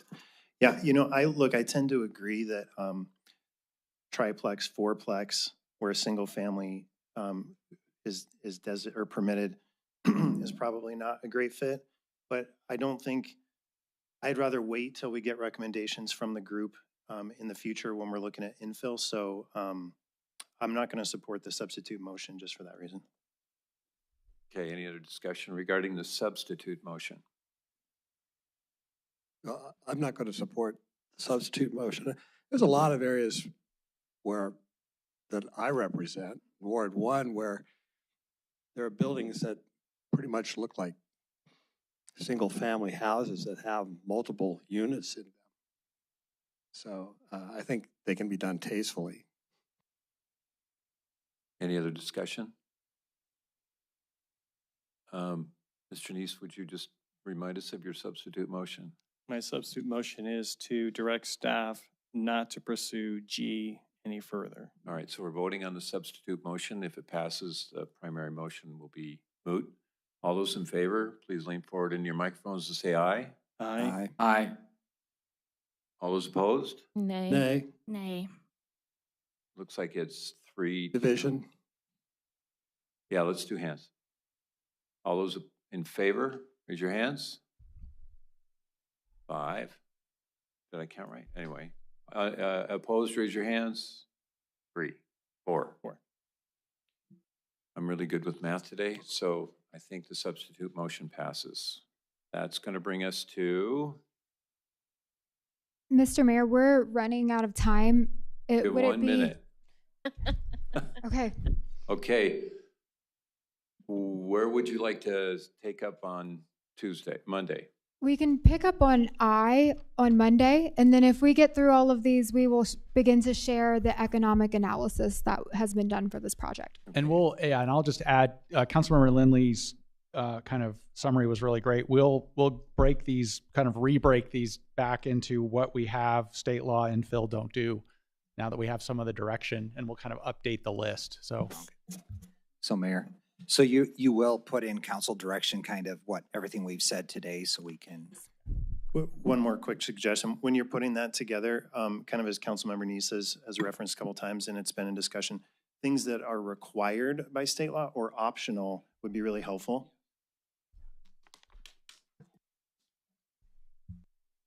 All right, thanks. Thank you. I think it was productive. All right, we need a sound man in here. We will now move to the final public comment on non-agenda items. Please, if there's anybody who wants to have public comment on non-agenda items, make sure you're signed in the back. This will be restricted to only items not on this printed agenda, and you'll have 3 whole minutes to tell us your story? Any public comment? Seeing none, we'll move to the next item on the agenda, and that is to adjourn. So thank you very much, everybody. Hey, and staff members, thank you. 2 thumbs up.